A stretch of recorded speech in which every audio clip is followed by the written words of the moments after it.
Mirëmbrëma të nderuar televizionistë, nisi emisionin qendror të lajmeve këtu në Channel One. Do të keni mundësi të njeni me trejat më të fundit nga vendi, rajoni dhe bota, si dhe vetëm pas pak Gjergj Koja, kryetari i Partisë Socialiste të Moderuar, do të jetë i ftuar në intervistën e mbrëmjes përballë gazetares Klara Dervishi. Dhe do të hapim të edicion lajmesh me një lidhje të drejtë për drejtë, do të shkojmë në fakt në një mbledhje qeverie e kryesuar nga kryeministri Berisha. Ndjekim. Fillimi të punimeve, bulevard Kyqy do të jetë pothuajse ditës gjatësi me ekzistuesin, por dhe pak me gjërë me sa duket, me një sipërfaqe jeshile, shumë të thelbësore, me ndërtesa moderne dhe lumi që do ketë një sistemim të shkëlqyer. E vërteta është që lumi me një shpenzim po thuaj minimal, me një digë që mund të ndërtohet në një nga ngushticat më të mëdha të një lumi në vend, në Tujan, unë krijoj një liçe i cili e bën lumin në çdo kohë të lundrueshëm, për varkat e vogla natyrisht. Pra, e shtron atë jo vetëm në një pasqyrë të bukur ujore, por dhe në një zonë me përdorime të shumë llojta, me shfrytëzim të shumë llojit. Pra, ndonë se ju e keni firmos aktin, por mendova që dhe publiku t'informohet edhe njëherë direkt se këto 64 milion dollar janë të gjitha të përkushtuara bulevardit të ri dhe sistemimit të lumit të Tiranës, çka përbën zhvillimin më të rëndësishëm për këtë qytet në 80 apo 90 vite të fundit. Zotëri Ministra, ka dhe një lajm tjetër pozitiv për Shqipërinë. Presidentja e iniciativës së transparencës financiare të industrive nxjerrëse, iniciativë kjo e themeluar nga Tony Blair dhe ku bëjnë pjesë një grup i vendeve të pasura në minjera dhe lëndë nëntoksore, iniciativë kjo që bazohet në disa principe themelore që duhen respektuar. Ndër këto principe është transparenca financiare, është bashkëpunimi ngushtë me komunitetin, është respektimi dhe mbrojtja e mjedisit. Kjo organizat që u krijuar në Kombet e Bashkuara ndihmon vendet anëtare. Ishim pra në këtë lidhje të drejt për drejt të nderuar teleshikues me fjalën e kryeministrit Berisha në mbledhjen e qeverisë po zhvillohet pikërisht në këto momente dhe do të vijojmë me materialet e përgatitura. Partia Socialiste është shprehur sot e gatshme për të diskutuar me Partinë Demokratike për të zgjidhur ngërçin e krijuar në Komisionin Qendror të Zgjedhjeve. Sekretari për çështjet zgjedhore në Selin Roz Damian Gjiknuri shprehu bindjen se ekzistojnë të gjitha mundësitë për të gjetur një zgjidhje edhe pa rikompozimin e Komisionit Qendror të Zgjedhjeve nëse ka vullnet nga Partia Demokratike. Më shumë se 3 javë pasi Komisioni Qendror i Zgjedhjeve vijon të funksionojë me 4 anëtar, Partia Socialiste lë mundësi të tjera zgjidhjeje përveç rikompozimit. Në një intervistë live në edicionin e orës 12 për Channel One, sekretari për çështjet zgjedhore në Partinë Socialiste Damian Gjiknuri deklaroi se ka disa formula për zgjidhjen e këtij problemi, që në thelb nuk është thjesht ide për të bërë rokat në KQZ, por për ta zgjidhur këtë çështje me dialog. Ka forma të ndryshme dhe rikompozimi ka mënyra ndryshme, ka dhe mekanizma të tjerë shtesë që i rrisin besimit, nuk i them, mos kërkoni, mos insistoni në gjëra që unë i kam lënë për të negociuar dhe shpresoj të negocioj. Momenti që propozimet bëhen publike mediatike, ato janë vrarë, nuk janë më propozime. Hajde të ulemi dialogojmë. Kriza nuk zgjidhet që ti dhunon diçka dhe pastaj ndodh sikur kjo harrohet. Gjiknuri nuk dha një formulë që Partia Socialiste mund ta disponojë për këtë zgjidhje, por apeloi mazhorancën të përkthejë dhe të reflektojë drejt pas çdo apeli të ndërkombëtarëve. Nëse Partia Demokratike nuk ka gatishmërinë të ulet dhe dialogojë për gjetjen e një zgjidhje, për të rritur besimin tek institucion, për të kthyer legitimitetin me çfarë do lloj forme, dhe nuk jam këtu që t'jap kush janë format dhe mënyrat e zgjidhjes, po duhet ulemi dhe të flasim. Atëherë le të vazhdojnë ta mbajnë KQZ në këtë mënyrë, ne do të përgatitemi të hyjmë zgjedhje edhe me këtë KQZ. 2 ditë më parë, Filip Riker, sekretar për çështjet europiane dhe euroaziatike, ngriti shqetësimin e tij për situatën në Komisionin Qendror të Zgjedhjeve, duke i bërë thirrje partive politike që të plotësojnë numrin e anëtarëve që ky institucion të funksionojë normalisht. Opozita si fillim kërkoi rikompozimin e këtij komisioni, të cilit shumë shpejt do t'i duhet të miratojë vendime që kanë nevojë për 5 vota. Ngërçi në KQZ erdhi fill pasi shumica shkarkoi përfaqësuesin e LSI-s, vendim i cili u shoqërua edhe me 3 dorëheqje të tjera, të 2 përfaqësues të propozuar nga opozita. Vlora duket se do të ketë edhe numrin më të lartë të kandidatëve të pavarur për deputet. Së bashku me të larguarin e Partisë Socialiste Arben Malaj, në listën e kandidatëve për deputet të pavarur është përfshirë edhe Laureta Gjoni. Ndërkohë që Komisioni Qendror i Zgjedhjeve ka vendosur që Partia Demokratike dhe Lëvizja Socialiste për Integrim të kenë të drejtën e propozimit të antarit të 3 dhe 4 të grupeve të numërimit të votave.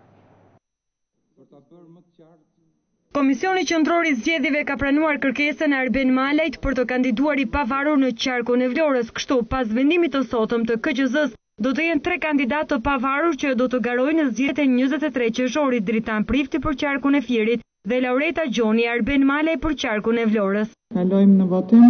Komisioni Qendror i Zgjedhjeve vendosi të regjistrojë zotin Arben Malaj si kandidat propozuar nga zgjedhësit për zgjedhjet për kuvend të datës 23 qershor 2013.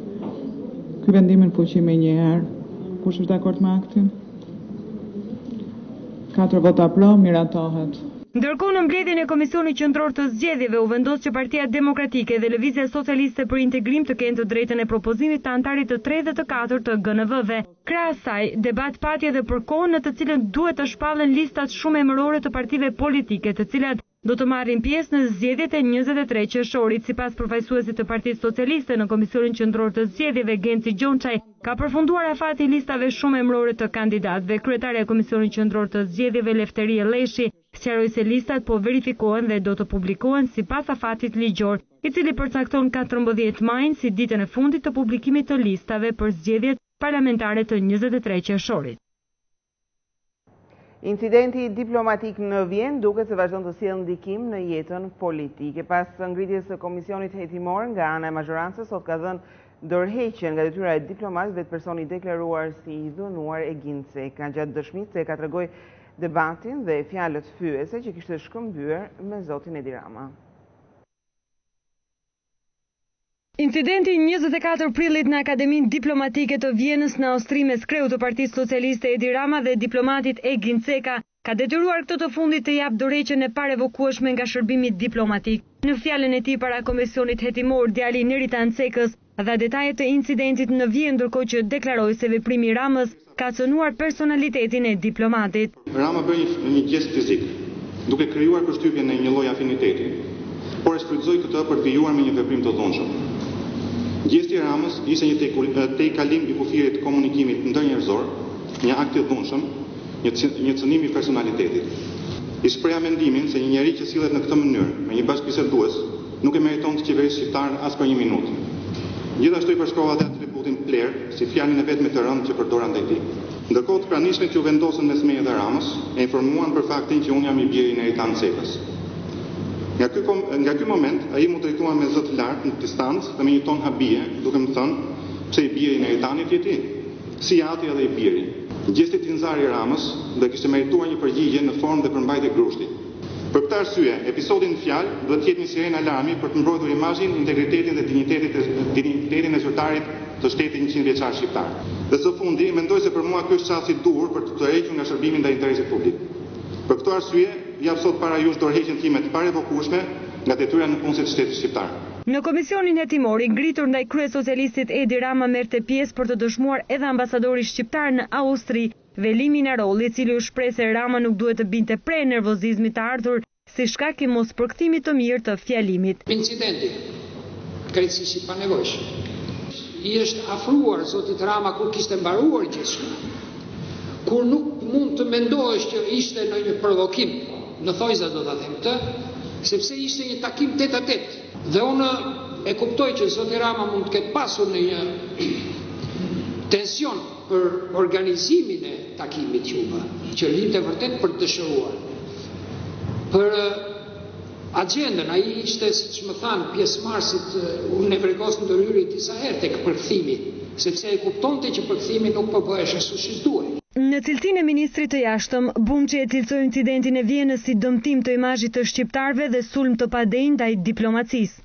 Ngjarja është shumë e rëndë dhe shumë e shëmtuar, bëhet dhe më e rëndë nëse ne konsiderojmë që në këtë ngjarje është përfshirë kryetari i opozitës dhe ka ushtruar dhunë ndaj një diplomati shqiptar. Ngjarja ka dëmtuar rënd imazhin e Shqipërisë, pavarësisht se ne mund t'i ndajmë në palë si kryetar opozite, por jashtë ne prezantohemi si shqiptar. Ne përfaqësojmë Shqipërinë.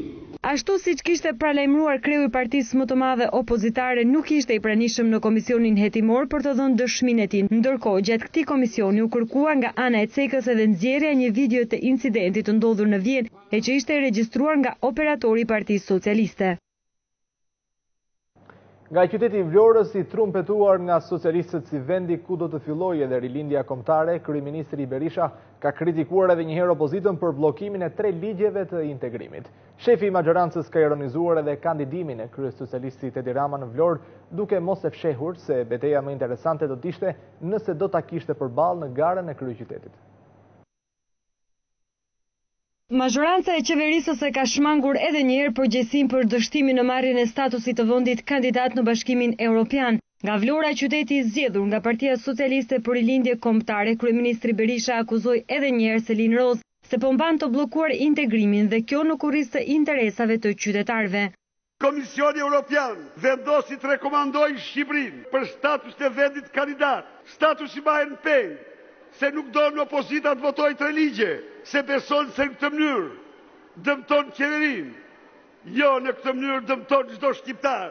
Asgjë s'mund ndërtohet mbi dëmin. Mbi dëmin ndërtohet, mbi rënimin ndërtohet rënim. 23 qershor të votojmë për të ardhmen tonë europiane. Kryeministri Berisha nuk ka lënë pa ironizuar edhe kandidimin e kryesocialistit Rama në Vlorë, sipas shefit të mazhorancës qeverisëse. Kandidimi i kreut të opozitës duhet të ndodhte në Tiranë, atje ku ka edhe Selin Partia Socialiste. Nuk ndërhyr në punë të brendshme të Partisë Socialiste. Të sjell koçokodhllima këtu është jashtëzakonisht e rëndë.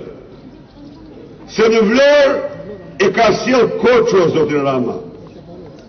Sepse Koço në Tiranë njihet si njeriu që menaxhon, si menaxheri shtirtroi zoti Rama.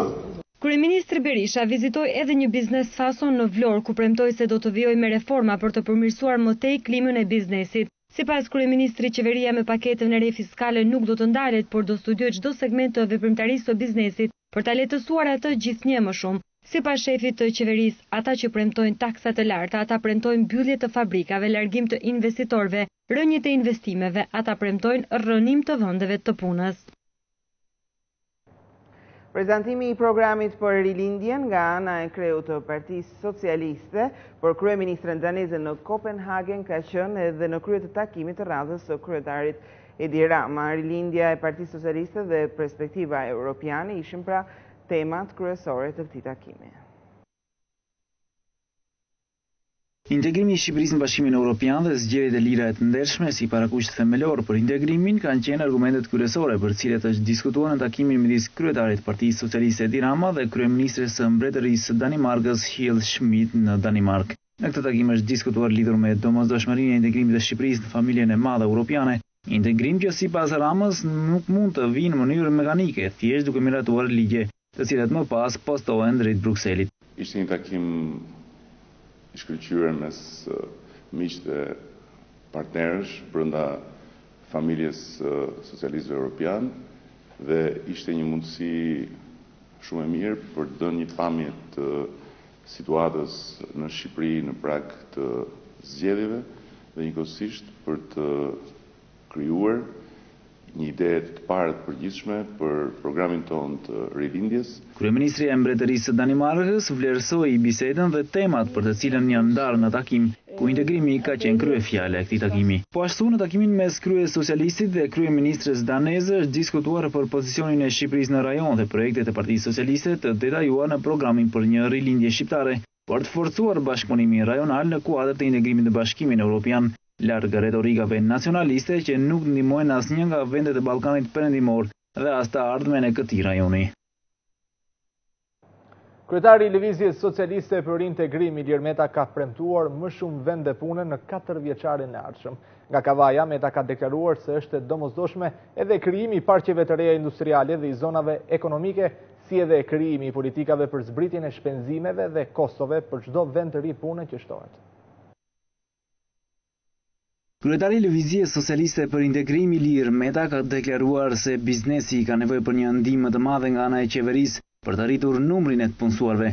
Gjatë një vizite në një fabrikë prodhimi mobiljesh në qytetin e Kavajës, Meta u shpreh se është e rëndësishme të ketë sa më shumë sipërmarrje të tilla për të shtuar prodhimin vendas dhe për ta eksportuar. Kreu i LSI-s pohoi se duhen krijuar parqet industriale, si dhe kërkoi që aktivitetet të tilla të karakterit prodhues të përjashtohen nga taksat dhe tatimet të paktën për 5 vjet, në mënyrë që t'i jepet një nxitje e madhe prodhimit vendas. Është e rëndësishme të kemi sa më shumë sipërmarrje të tilla në mënyrë që të rrisim numrin e të punësuarve, por edhe njëkohësisht të rrisim mundësitë për të shtuar prodhimin vendas. Është e domosdoshme, sidomos krijimi i parqeve të reja industriale, të përjashtohen nga taksat dhe nga tatimet, në mënyrë që të japim një nxitje të madhe prodhimit në vend, por të krijojmë edhe gjithë ato lehtësirat infrastrukturore, të cilat tërheqin më shumë edhe investitorë të huaj në zhvillimin e ekonomisë tonë. Në fund, Meta shtoi se prioriteti i LSI-s është krijimi i vendeve të reja të punës,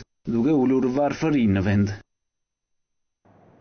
Standardet e zgjedhjeve duhet të jenë mundësia e fundit që Shqipëria ka për të marrë edhe në të ardhmen mbështetjen e ndërkombëtarëve për integrimin në Bashkimin Evropian. E cilësuar si vija e kuqe që nuk duhet të kalohet, raporti i iniciativës për stabilitetin evropian me sedinë në Berlin i propozon komunitetit ndërkombëtar të shprehet qartë për fatin evropian të vendit nëse standardet shkelen para dhe gjatë zgjedhjeve të muajit qershor, siç ka ndodhur me shumë procese zgjedhore në të kaluarën. Ndërsa materialin do të keni mundësi ta ndiqni në vijim. Ndërkohë vijojmë me të tjera materiale, mungesa e laboratorëve për të kryer analiza për kancer, me sa duket po vënë në rrezik jetën e fëmijëve shqiptar, të gjithë përdorrues të Baby Sham. Po marka më e famshme në botë është bllokuar në Shtetet e Bashkuara të Amerikës dhe në disa vende të Europës për shkak të përmbajtjes kancerogjene, ndërsa në Shqipëri Instituti i Shëndetit Publik deklaron se nuk disponon laborator për të kryer analizat. Prej disa muajsh në Amerikë, por edhe në disa vende të Europës, është bllokuar në treg një prej markave më të famshme në botë për fëmijët, Johnson & Johnson. Por si gjithmonë në Shqipëri nuk është marrë ende një vendim i tillë. Shkaku është fare i thjeshtë, po aq edhe banal. mungesa e një laboratori që bën të mundur kontrollin e cilësisë së shampos dhe të produkteve kozmetike që hynë në vendin tonë, që prej 20 vitesh produktet e kësaj firme qarkullojnë në vendin tonë, duke mos u nënshtruar asnjë kontrolli e duke lënë jetën dhe shëndetin e fëmijëve në mëshirë të fatit. Kohët e fundit shumë po flitet për këtë në lidhje me një shampo për fëmijë, Johnson Baby, ka një tregues i cili gjatë zbërthimit nxjerr formaldehidin. Ka natyrë kancerogjene dhe disa lloj shamposh Johnson, të disa lloj shtetë në SBA, në Europë, në Kanada, kompanitë i kanë tërhequr për t'i larguar, për të hequr këto produkte të cilët kanë natyrë kancerogjene. Laboratorët që kanë studiuar në Amerikë kanë gjetur që këto produkte vërtet janë me natyrë kancerogjene, prandaj duhen larguar sa më parë. Kjo është një pikë e dobët që duhet ndrequr në të ardhmen, duhet ngritur, e kemi ngritur si problem, por presim që së shpejti edhe të ngrihet ky laborator. Agjencia Shtetërore Amerikane për Ushqimin dhe Medikamentet ka pezulluar punën në kompaninë Johnson & Johnson prej disa muajsh. Sipas disa analizave, ka rezultuar se shampot e kësaj firme kanë përbërës kancerogjen. Gjykata e Tiranës ka vendosur që të dënojë me 15 vjet burg Nazim Evishën për vrasjen e 45 vjeçarit Fiqeri Muça. Duke qenë se ajo u procedua me gjykim të shkurtuar, do të vuaj vetëm 10 vjet burg. Gjatë seancës së sotme, 18 vjeçaria ka pranuar edhe krimin e kryer, por ka kërkuar mëshirë nga gjykata. E pranoj krimin, por ju drejtohem edhe si fëmijë kini mëshirë, ka thënë ajo para trupit gjykues. Nazim Evisha dënohet me 10 vjet qelërie për vrasjen e Fiqeri Muçës.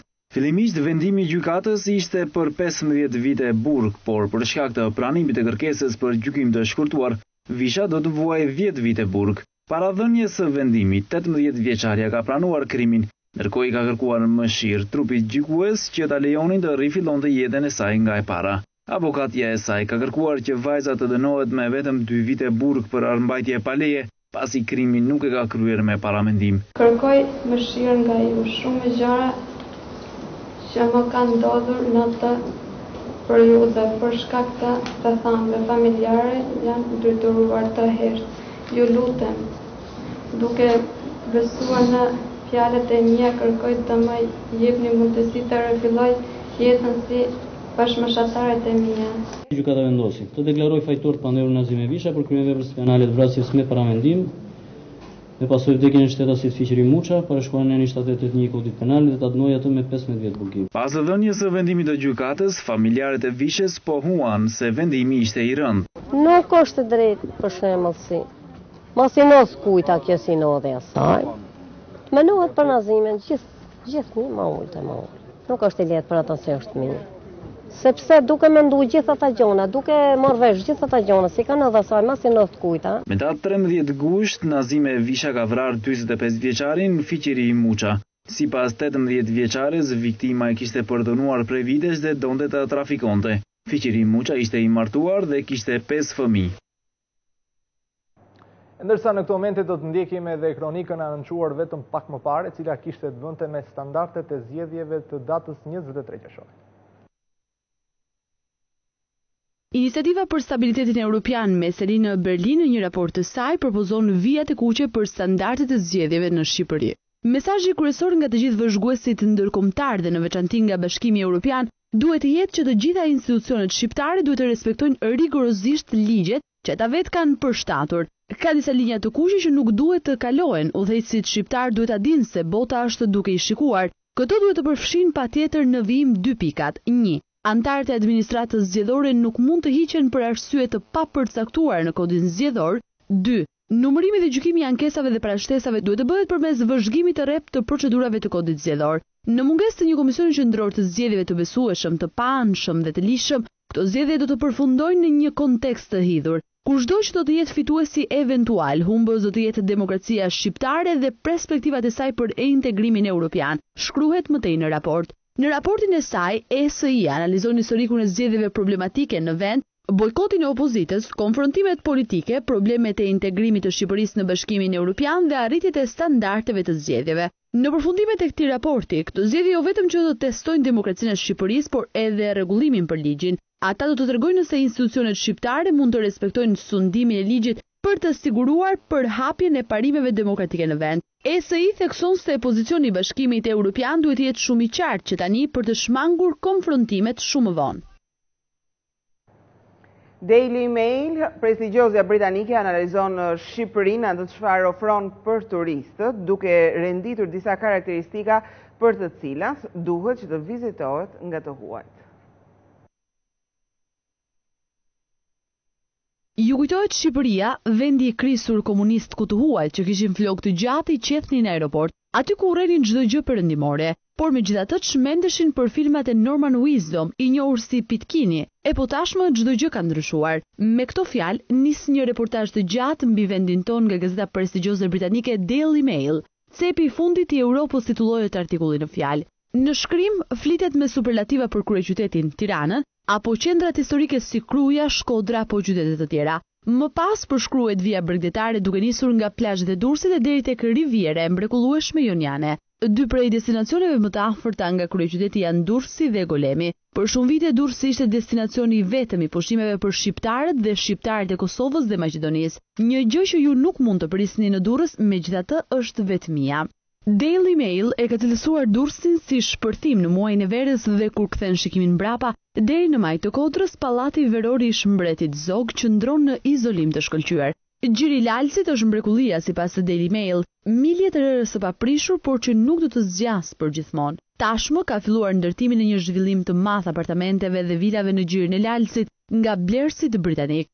Një prej tyre është 65 vjeçari Chris Isdell-Prison, piloti një anije në pension, i cili bleu një apartament, një dhomë gjumi me gruan e tij një vit para zhvillimit të gjirit të Lalësit. Plazhi është i bukur, ne jemi afër maleve, por ka shumë vende për të eksploruar se janë ende pa urrahur nga njerëzit.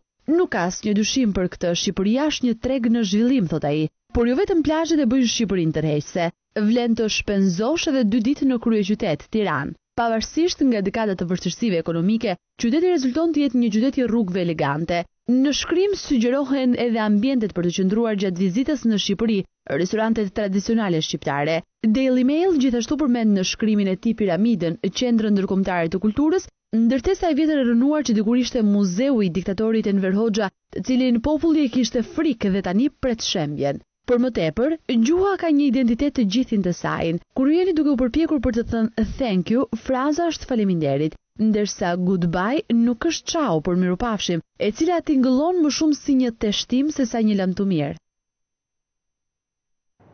3 të vdekur dhe 7 të zhdukur është bilanci paraprak i një incidenti të rënd të ndodhur në portin e Genovas në Itali. Anija tregtare Giolinero e shoqërisë Messina është përplasur në Molin Giano duke rrëzuar në det edhe kullën e kontrollit. 10 ekipe shpëtimi janë duke kërkuar në ujërat e asaj zone për gjetjen e të zhdukurve. Të paktën 3 persona kanë vdekur dhe 7 të tjerë kanë humbur pasi një anije u përplas me kullën e kontrollit në portin italian në Genoa. Forca e përplasjes ka bërë që anija tregtare Giolinero e shoqërisë Messina të arrëzojë në det kullën e kontrollit. Personat që gjendeshin në brendësi të strukturës në atë moment, që mund të kenë qenë rreth 23 vet, kanë përfunduar në det.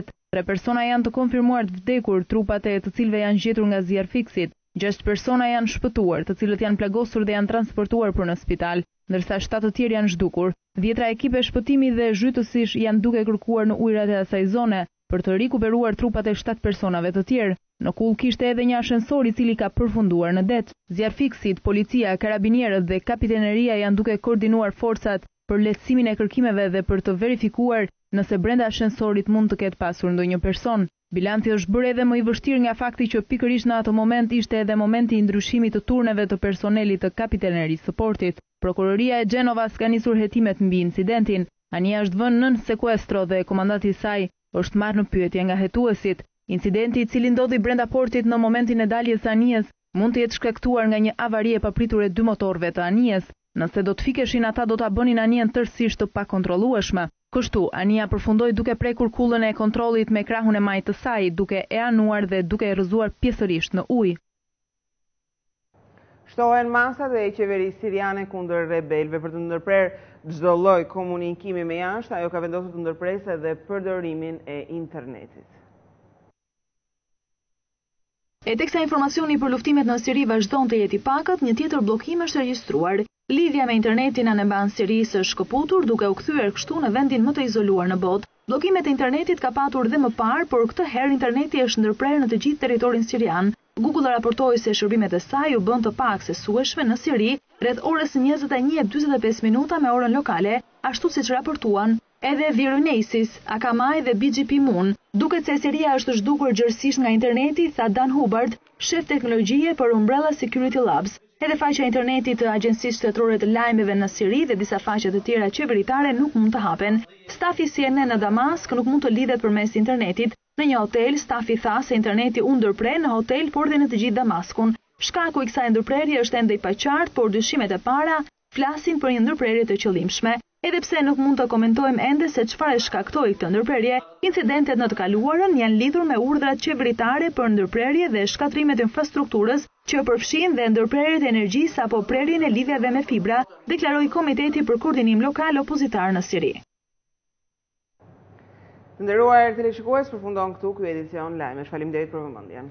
Ndërkohë ju kujtoj dhe faqen tonë zyrtare të internetit channelvizuan.al ku mund të na ndiqni për trejat më të fundit. Këtu na jemi bashkë, natën e mirë. Natën e mirë.